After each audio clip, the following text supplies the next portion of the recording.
Okay, we're going to get started.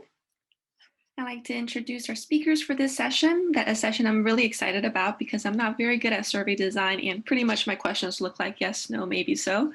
And so for this session, survey design for the medical director, we have Dr. David Story, who is an assistant professor and clerkship director at Wake Forest University, Dr. Eric Blazer, a clerkship director at Inspira Medical Center, and Dr. Amy Kondrick, an assistant professor and clerkship director at Northwestern University.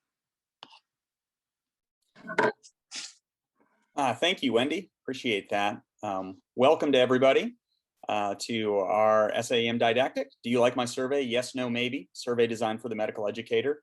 This is a CDEM sponsored didactic, so we certainly thank them and want to wish everybody a good afternoon to those on the East Coast and a late good morning to the rest of you in the country here as we get started. So feel free to post questions or comments in the chat box as they come up. We'll do our best to address those. We might wait till the end to address all the questions, but we'll try to get to everything that you post there. So without further ado, some objectives for this talk as we continue on. We're hoping to do an overview of survey design for medical education research. We're going to discuss a few definitions that probably need to be understood before we get started, just to understand the speech that's utilized around surveys. We're going to talk about study populations and the importance that they play in designing questions and answers. We're going to talk specifically about pitfalls and pearls of that Q&A design. We're going to talk about sampling and sample size, and then pre-testing and pilot testing. We have no conflicts of interest to disclose at this time. So a few definitions, just so that we can all kind of start on the same page. First of all, survey. What is a survey? Well, it is a tool designed to measure, identify, or answer a research question. And I think that's an interesting definition because most people just think of it as answering a research question, but you can actually use surveys to identify other areas of research within your overall topic. And that overall topic can be defined as the construct, which is the model or idea that the researcher is trying to assess. Validity and reliability become very pertinent concepts for research design and for research accuracy over the long haul. Validity in and of itself is the ability for a method, and for the purposes of this lecture, a method is going to be considered a survey. So the ability for a survey to accurately answer the intended question, which is slightly different from reliability, which is the ability for the survey to reproduce similar results over time, meaning that your respondents are interpreting your questions the same way and are answering in the same fashion. The population or study population is the subject or test group that you are putting your survey out to. You want your tissue wet? Survey scales or just scales are groups of similar items within a survey tool that are meant to evaluate the construct. So survey scales can actually help enhance your validity as you ask about a given topic multiple different ways. If the same answers, same themes are being answered within that survey scale, that improves the validity of the survey item, survey tool itself. So let's start with a survey question. And do you like my talk? Yes, no, maybe. There's a lot of things to consider about this discussion, right? This question. Is this an appropriate topic or an appropriate construct to tackle with a survey? Well, considering that every lecture, every didactic, every talk that you go to right now ends with being sent a survey for what you thought of it, yeah, it's probably an appropriate question to use a survey to evaluate for. However, you have to then look at the question and be like, okay, the topic is fine, but is the question clear? Does everyone understand what like means in this question? How about talk? There's a lot of vague or ambiguous sort of comments or topics within this question that maybe we need to be a little bit better about identifying. And then of course your answer choices, yes, no, maybe. Is that the right scale to really get some feedback regarding someone's talk? So at this point, I'm going to turn it over to Eric, who is going to talk a little bit about surveys in general and go a little bit deeper. All right. So, before we get into how to utilize, write, and master a survey study, you first have to have a question, and the question you want to be a research question. And then probably most importantly, the most single important step in the entire process that we're going to talk about in order for you not to waste hours and hours of your life are to make sure that a survey is the best method to study and answer your question. So a survey is a broader sampling of any population. So you're going to survey patients with elevated blood pressure or hyperglycemia. So you're going to take a group of those that represent the population you're studying. And more specifically in medical education, we're really mostly talking about questionnaire-based surveys. Questionnaires are good for asking a subset of the study population questions on a specific topic, and then taking that and generalizing the results to a larger population. They're good for gathering data about abstract ideas or concepts that are otherwise difficult to quantify. So opinions, beliefs, attitudes, those are all difficult to quantify, and that's where a survey can be really useful. It also is really useful in collecting information about behaviors that aren't directly observable. So studying at home. But this is based on the assumption, all survey studies are based on the assumption that respondents are willing and able to truthfully report those behaviors. So specifically in medical education, many constructs of interest are not directly observable. And documenting and studying certain phenomena requires measuring people's perceptions. So surveys become pretty key when addressing topics that are difficult to assess using other approaches. So for instance, like student satisfaction with a new curriculum or a resident's comfort with a specific procedure. Both of those are, difficult to fully observe or difficult to quantify their attitudes towards them. So think about a survey as a dialogue between you, the person asking the question, and the population, which is who is answering the question. So to start, it's really important to have a narrow question when you approach the survey study. So data is awesome, data is great, but often it really comes at the expense of response rate and available information, and then your population that you're studying, it comes at the expense of their time. So what can we measure with a survey study? It measures a lot of different things. A survey can measure attitudes, behaviors, characteristics, knowledge, observations, opinions. Surveys can be qualitative, they can be quantitative, or they can be mixed method. In general, data collected in a survey tends to be more subjective as we are studying attitudes, behaviors, which are harder to quantify. There are many different types of surveys. Some of the more common ones, descriptive surveys are intended to kind of understand views and opinions of a population or describe kind of the nature of a demographic segment.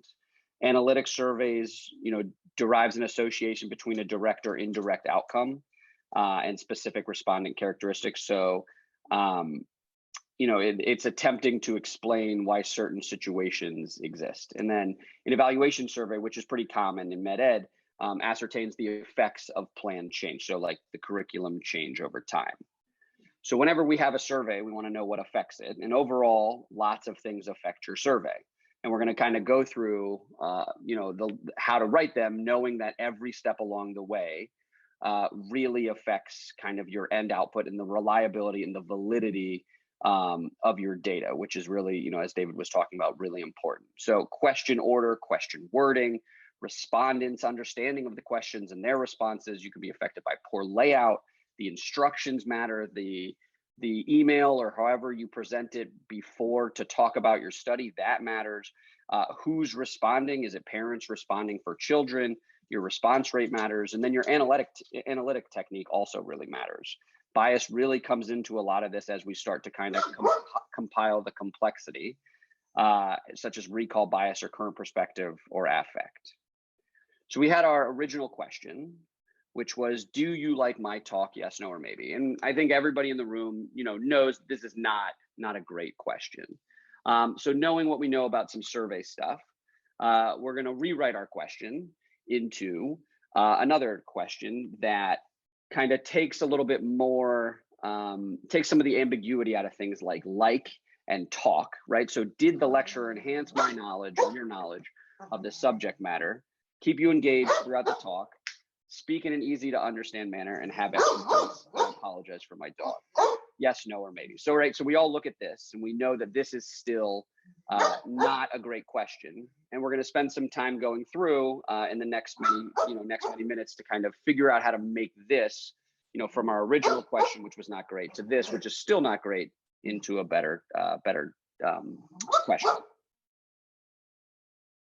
Right. So when you decide that you have a research question that you want to investigate, the first thing you have to do is a literature search. And that absolutely holds true for survey research as well.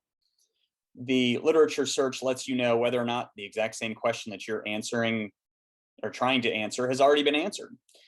Even beyond that, it lets you know if there are slight variations within your question, but if other researchers have attempted to answer the same question, have they also designed a survey tool that they have utilized for it? And whether or not that is something that you could potentially adapt.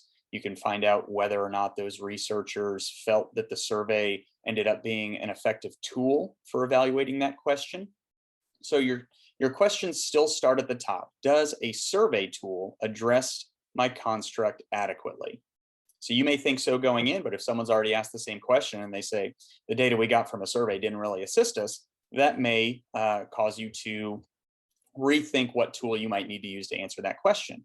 However, if the researchers felt that the survey tool that they used was effective and that the data they received was effective related to the questions they had, then that's something you potentially delve into and pick their brains a little further on what worked, what questions did they feel they forgot or were omitted on the initial survey, what was extraneous and didn't need to be included on that survey.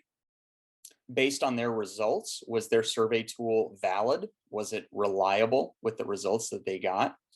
So you can actually open up a discussion with the researchers, reach out to them, talk to them about that survey tool and kind of how they utilized it and what their thoughts in retrospect were of utilizing that survey.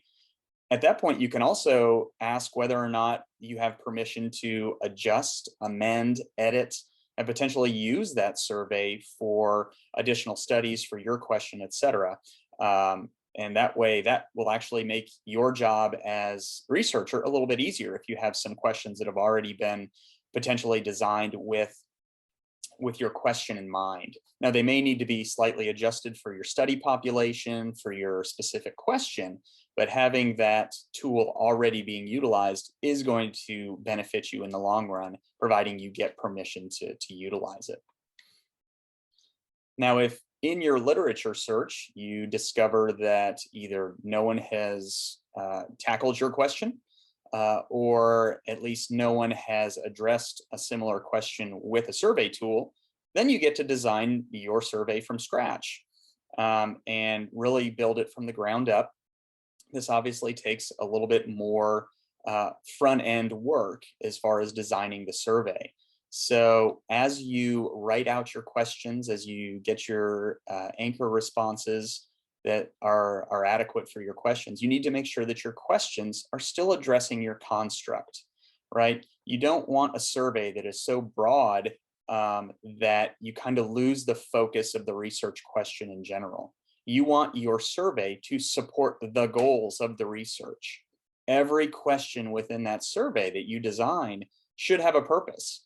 I think a lot of times people that are doing a survey study have a tendency or have a desire at least to maybe throw some extra questions in the survey. So thinking that, hey, maybe down the road, this may be something that I can utilize for another research question, for another publication, et cetera. But if you really want your survey tool to be, to address your construct, to be valid, to be reliable, every question within it needs to really address that construct and really have a purpose. And then, of course, you need to consider your study population. So the study population is the group for whom the construct addresses, but it's also the group for whom the survey tool is designed. So as such, you need to be cognizant of a lot of different things as you design your questions, design your answers. You also have to be thinking about how you're planning to disperse your survey. So you have to think about accessibility. Is your study population one that is going to have real ease of internet access? Is this something that you could send out via email to your study population? Does everyone have a mobile phone where you think you'd get a higher response rate if it was so quick you could just dial in answers on a smartphone? Versus maybe your study population may not have easy internet access, at which point you have to kind of think about how else you can get your survey to your study population. Is it going to be postal mail where you give self-addressed stamp envelopes to get responses? Do you feel like your only way to get significant responses is in-person interviews? That's something you have to think about based on your study population. Going even deeper into that, you have to consider the literacy level of your study population. Are they going to be able to read your survey, interpret it, understand it? What's the educational level of your study population? Are there cultural differences of your study population that you need to make sure that you consider in your question design or in your answers that you put forth? Even beyond that, language considerations. Are you going to be, does your study population, do all of them speak English? Is there a decent subset that is Spanish speaking only, Mandarin Chinese speaking only? And if so, how are you going to make sure that they understand and your points, your construct is being relayed to them in a meaningful way?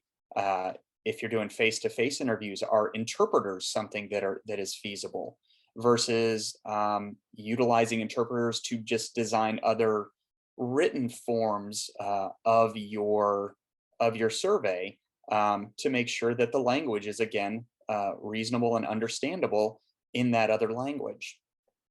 Is your study population, as is often the case, variable? Do you have multiple different education levels that you're actually trying to poll and get information from? And as such, do you need to just have alternate forms of the same survey for different literacy levels, different cultural differences, different language considerations?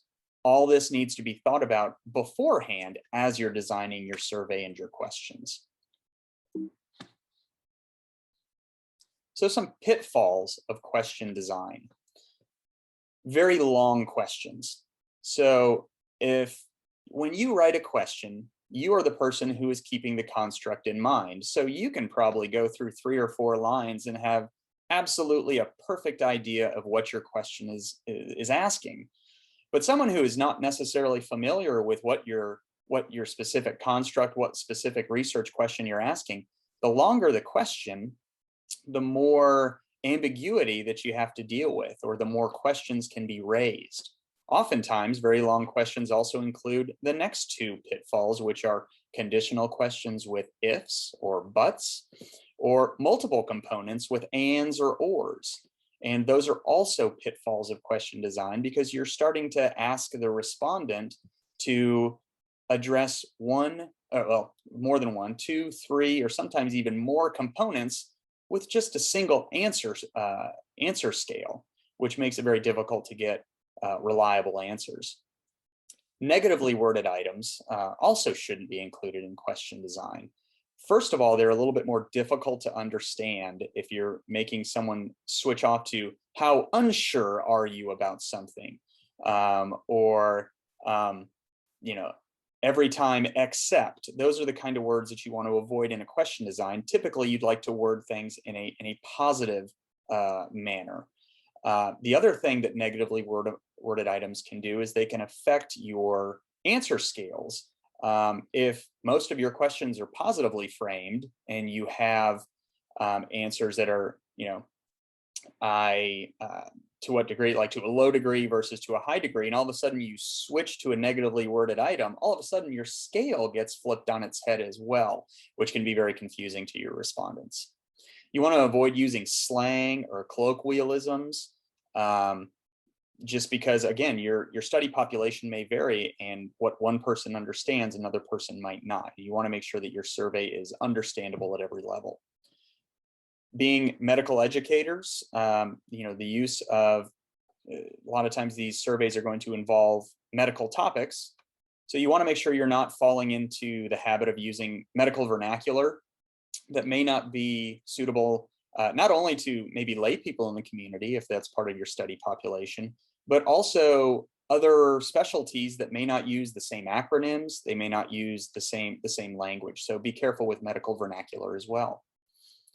You want to avoid the use of absolutes, always, never. You want to give your respondent as much leeway and as much freedom and flexibility to answer the question the way that they want to, and using absolutes makes it difficult to do so. Third person viewpoints, I think this is pretty self-explanatory. You don't want to ask someone what another person's ideas, emotions, thoughts on a topic are. Keep it specific to the person who's taking, your respondent that's taking the survey. And finally, you want to make sure you're actually, one of the pitfalls is using statements instead of questions. As Eric has already said, when you're crafting a survey, you really want it to be a dialogue. You want it to be give and take between you and your respondent. And typically we don't speak in such a way, if we're asking someone's opinion, we don't make a statement and then make them state whether they agree or disagree with it. We typically ask a question so that they can voice their response how they'd like to. So let's go back to our sample survey. So here's our question. You can be thinking ahead now that we've gone through some of those pitfalls. Which of those pitfalls do you think we have unfortunately fumbled into with this much better question than the first question? Did you like my talk? I think this is a little bit more specific as far as what we're trying to achieve with our survey, but we have certainly fallen into some of the other pitfalls. One of which, of course, is this is a very long question. 3.5 lines, very long question. And of course, the elephant in the room is that you're asking about 4 different things, 4 different components of this talk being lumped into one question that has a yes, no, maybe answer choice, response anchors. So really asking too much in this question, it's too long, and it makes it very difficult for your respondent to answer. We'll also talk a little bit more about the choice of yes, no, maybe for the answer as we get into anchor responses.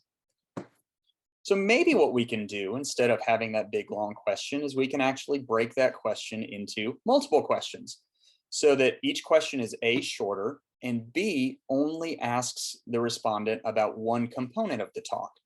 So we took that multi-component question, and now we have, did the lecturer enhance your knowledge of the subject matter? Question 2, did the lecturer keep you engaged throughout the talk? Number 3, did the lecturer deliver the information in a clear and straightforward manner? And number 4, did the lecturer have a good grasp of the material?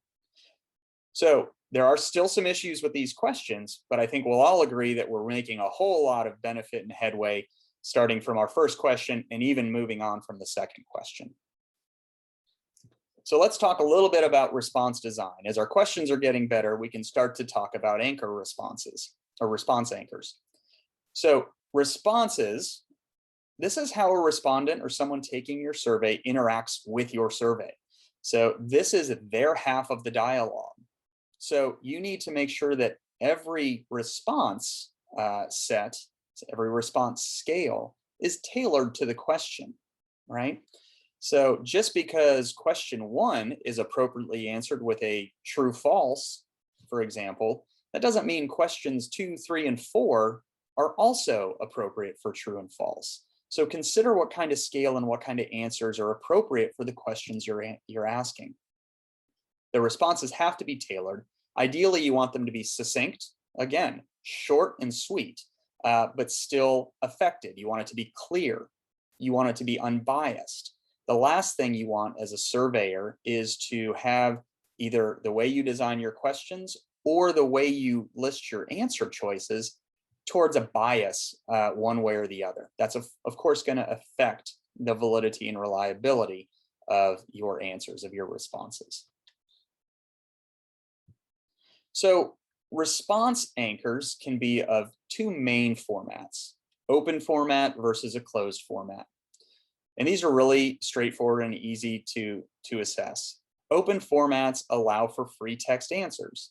So it's a lot more flexible for your respondent to read your question and then just actually type or say or write what their response is. They're not constrained by preset answers. This seems like an ideal form for most surveys. However, you have to think about the survey itself and whether or not that's appropriate. Some questions are much more suitable to a closed format, but open formats require a little bit less upfront work as far as designing the question. Certainly don't have to design the answers because that's free text. But on the analysis end, on the back end of this study of the survey analysis, then you have to really kind of dig into those responses and do some interpretation on your own. What are the underlying themes that your respondents talked about? What did one respondent mean by saying X? And does that correspond with what another respondent said by saying Y? Are X and Y really the same response? So it opens yourself up to some interpretation of responses as well. So the other subtype is closed formats. So closed formats have preset answer options. It requires a lot more initial input. You have to really design your question and your answer choices to make sure that you're including all potential response options and that you're not leaving anything out or anything to chance, so that when your respondent goes through and says, well, none of these answers really fit what I want to say, that you've addressed that somehow. The real benefit of closed format questioning is your analysis at the end of the survey is people have checked a box. So you know exactly how many people felt this way about your question. So open versus closed formats, there's definitely pros and cons for each one. Closed formats can be of several different varieties. The first one and the most simple is binary. So yes, no, true, false, that kind of answer. And sometimes those are appropriate for questions and surveys. A lot of times you have to give more leeway and flexibility to your respondents though. So we can get into the nominal and the ordinal types of closed format. So nominal responses or nominal response anchors are a little bit more categorical. So a lot of times this falls under like a demographics question, like the one you see here. What's your education level? Less than high school. I'm a high school grad. I'm a college grad. I've done post-grad work, and pretty much everybody that takes your survey is going to fall into one of those categories.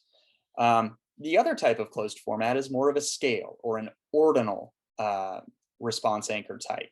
And this allows you to kind of work along a spectrum of least to most, along that sort of thought. So this example, not important to very important.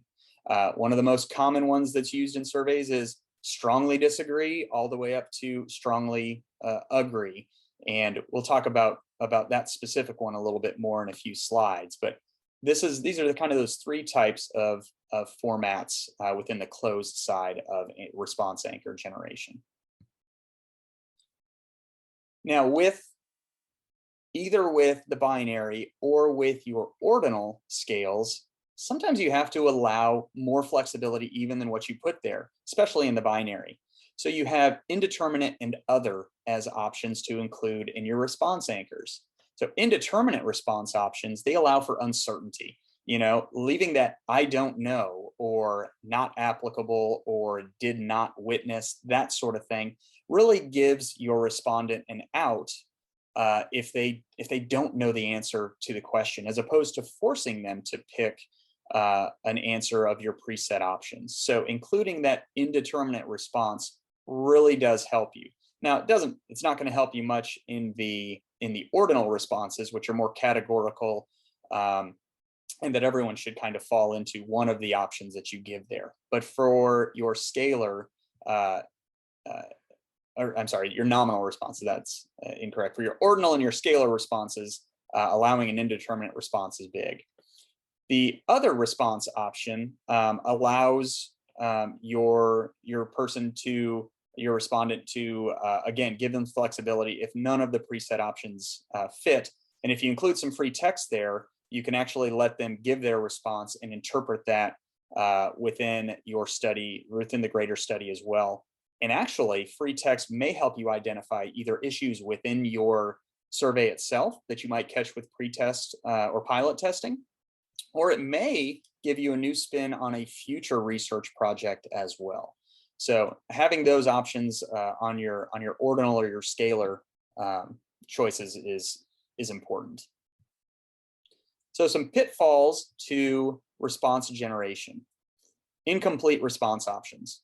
So if you're doing a demographic and you don't include a certain age group, that's an incomplete response option if someone within your study population isn't that age. They can't answer that question appropriately. Overlapping response options. Again, if you have two answers that have overlap, which one should they choose? That's confusing to a survey taker.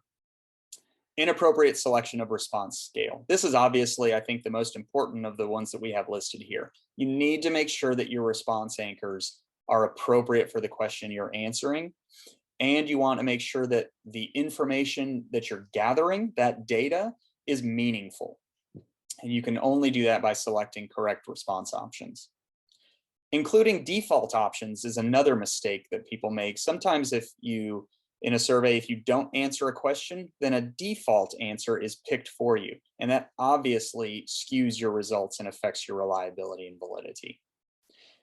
Agreement response options. So we talked briefly about this, as it's a very common response scale within the ordinal or scalar options is strongly disagree, disagree, neutral, agree, strongly agree.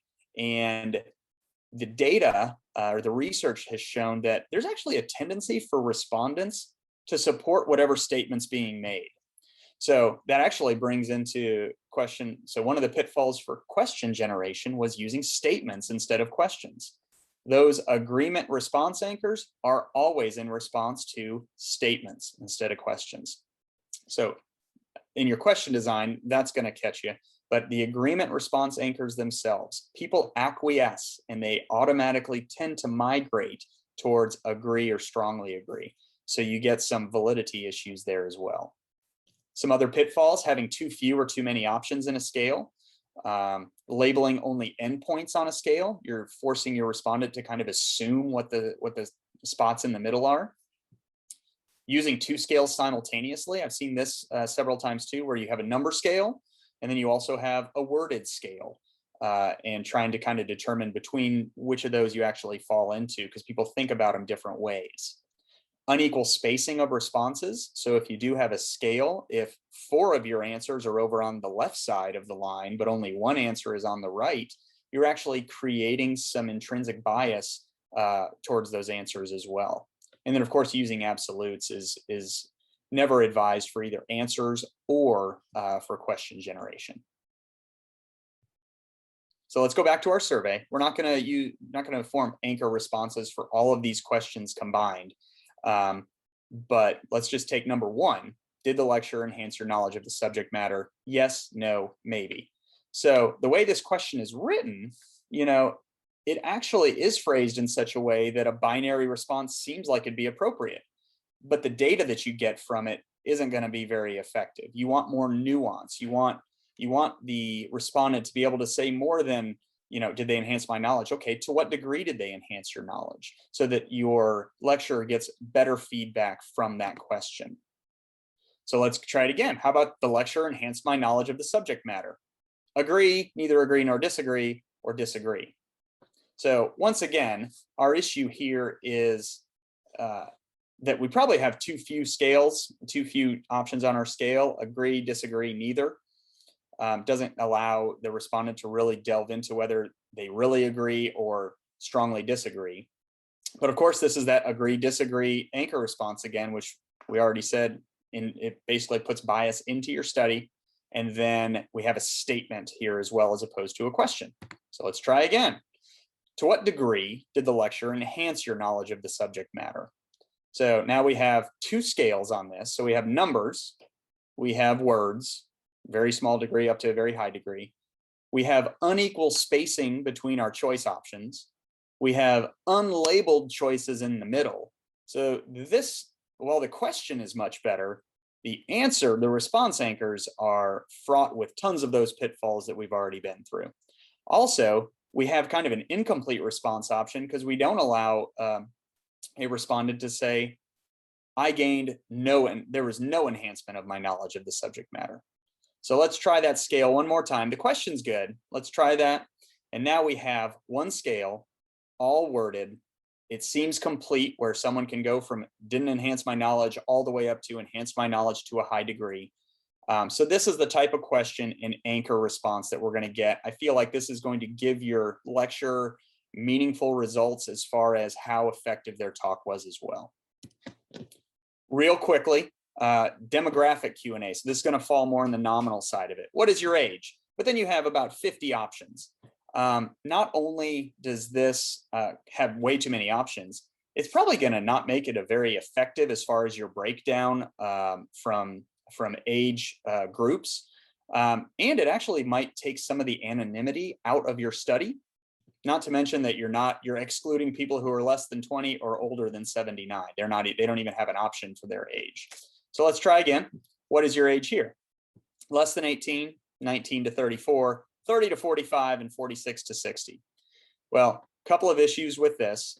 Someone who's 18, they don't know what response to pick because they don't fit into any of them.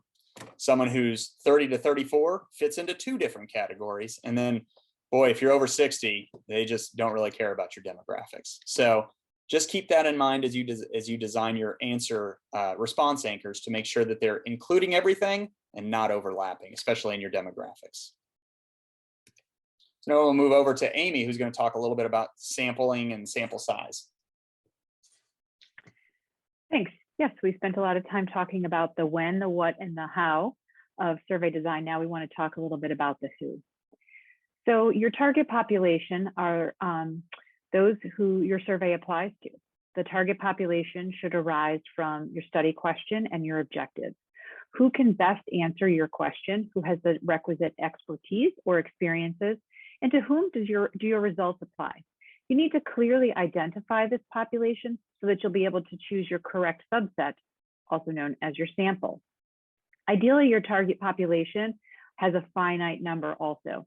So for example, emergency medicine program directors. Now your sample is going to be a representative subset of the target population. The more representative it is of the target population, the better able you are to generalize to that target population. You want to make sure that the sampling unit also matches the experimental unit. So for example, if you need to, if your survey is focused at, say, high-level curricular decisions or budgetary decisions at your medical school, surveying the general faculty member is not going to get you the information that you have, and it may in fact get you incorrect information. Next slide. Next, how do you get your sample from your population? Well, there are two main types of sampling methods: probabilistic or random sampling, and non-probabilistic or obviously non-random sampling. Within probabilistic, you're going to have options and opportunities to generalize towards your population better than with non-random sampling. Simple random sampling means that each individual within a population has the same probability of being chosen to participate as another member. This can be done if you know that, say, you have a population of 1,000 and you need 100 for your sample size. You could use a random number generator, take the first 100 numbers that it generates, apply that to your population, and then you're ready to go with your sample. This requires little advanced knowledge of your population, and like I said, every member has an opportunity of being selected. Systematic sampling is another form of random sampling in which you would say take every fourth person in your population and they would be part of your sample. You may miss groups Or you may introduce bias if the population is presented to you in a way that is not random. For example, it were ordered by birth date or age. Next is stratified random sampling. And strata can be determined from a population that has subgroups that may provide important yet different information from the target population. For example, if you were surveying practicing physicians, you may realize that pediatricians might provide information that's different than, say, an emergency physician. So you could stratify your population, and then you apply either simple random or systematic sampling within each of those strata. This method, although helpful, is going to require more complex statistical analysis, which may be problematic for you. Cluster-based sampling is when you survey individuals in a defined group, but randomization occurs at the cluster instead of the individual. This also is going to require some more complex statistical analysis, and it's the lowest in precision of the random sampling methods. For non-random sampling, you choose a deliberate population. They're chosen because they're accessible, or the team or a researcher feels that they have a specific quality that helps represent the target population. Bias can be introduced in this, and it may limit the generalizability to the overall population. However, non-random sampling may be an option for you if you're, say, doing pilot research, exploratory research, if you have a very specific but limited target population, or if it's hard to identify your target population. So within these methods include convenient sampling, just basically, hey, you're here, you're willing to participate, we're going to survey you. Purposive sampling. So a researcher or a team of researchers may decide that there are certain criteria that they're looking for in their sample, and so they choose people based on that. And then the snowball sampling is one that would be applied maybe to a small niche population.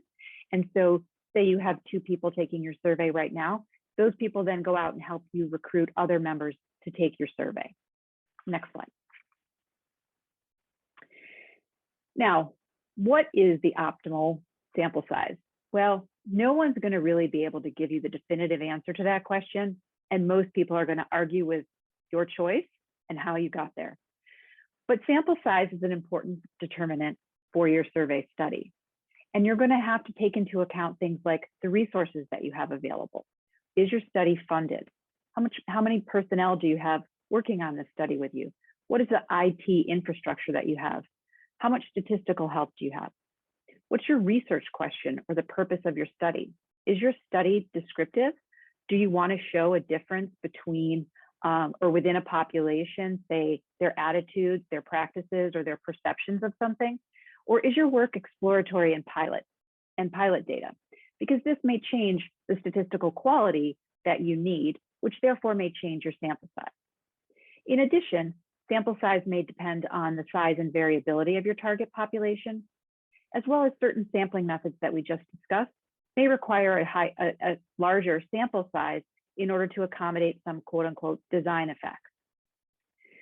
Sample size calculations can be done with commercially available software. Many of the survey programs we may be familiar with have embedded sample size calculators for you. But I strongly suggest that you consider consulting a statistician during your planning phase. They can help with many things beyond just sample size calculation, but they'll make sure that you have all of the important variables and that you've thought about your responses and where you may be able to get answers to some of their questions, including pilot data you may have already collected, or even from the literature. And they'll also help you be able to defend your sample size calculation. Limitations of large and small sample size. So we all think that more data is going to be better, but large sample size comes with some complications. It's more easy to generalize to the target population, but it's going to come at a higher cost, both in terms of the dollars needed to produce the survey, to follow up on the survey, and also to do the statistical analysis. And it may also come with a lower response rate. Small sample sizes often are considered less generalizable to a large target population, but they may be associated with fewer costs, less complex statistical analysis, as well as an increased response rate. which brings us to our last topic, which is response rates. So the calculation for a response rate is something that's going to be important in your manuscript. And it's basically the number of respondents that you have over the number of eligible respondents. You should probably calculate a response rate for both your survey overall, as well as your individual items, as items that have a low response rate may be difficult to analyze statistically. Sometimes it can be challenging to calculate the denominator as who is eligible to participate in your survey. This can be limited when you say use a listserv and email surveys to people. If you don't control the listserv, are those email addresses up to date? Are people who were on that listserv still responding to that listserv? And some listserv postings can be filtered into spam by organizations, and your potential respondent may actually never receive your survey. We all want to increase our response rates with our surveys, and so there are some recommended ways to do that. One is follow-up. A follow-up procedure should be defined at the very beginning of your study, okay? And methods to do follow-up should be determined as well. Are you going to phone non-responders? Are you going to resend your email survey? If you are, how many times and how frequent are you? The literature seems to recommend 3 follow-ups as sort of a good number, a target number. The other thing is, will you use inducements? Are you going to offer gift cards, or say an opportunity for a raffle or other inducements to increase response rates? There's some benefit and some lack of benefit shown in the literature for inducements. In addition, a good cover letter that recognizes the respondent as an important part of your research study also estimates the time that it will take them to complete your survey. And shorter surveys have been shown to increase response rates. Whatever you choose, you must be able to define it and discuss it in your manuscript. You'll need to address potential differences between those who responded and those who didn't respond, and how you accounted for this. Thank you. So, as we kind of wrap up here, there's really one last part to kind of writing the survey part, or to your survey study, and that's your editing phase. And we're going to do that in 2 different ways. So one is a pre-test, and the other is pilot testing. Pre-testing is really utilizing experts in the field. So how do you identify those experts? One of the great ways to do that is to identify the authors of the papers that you found in your lit search. But you're looking for 6+, maybe 10 experts that will take a look at your survey and kind of assess if you're missing, for what you're missing, make sure that it's clear, those kind of things. But they're really looking to make sure that your survey is doing what it's supposed to do. It's really useful from your perspective as the writer to create like a tool for your expert to use to make sure that you're hitting your construct and making sure that the survey is accurate. When it comes to pilot testing, you're going to choose a small sample of your sample population, and you're going to administer your survey, check for time, check for readability. One of the big things that helps with both pre-testing and pilot testing is something called cognitive interviewing. And that's where you sit down and have a face-to-face one-on-one and kind of read through the survey either with an expert or with a member of your sample population, and really talk about the survey, get their sentiments on the whole survey as they're interpreting it. Hopefully you're working with someone in statistics, because when it comes to kind of all the biostatistics that can come out of pilot testing, you can do some factor analysis and reliability analysis that help really assess the validity and the reliability of your study. We're heading towards kind of the end of our time together, and just wanted to thank everybody for listening. But hopefully all the information that we've given you today has kind of helped you start with your question and gone through and seen the very many steps that it takes to really get to the end of writing your survey study.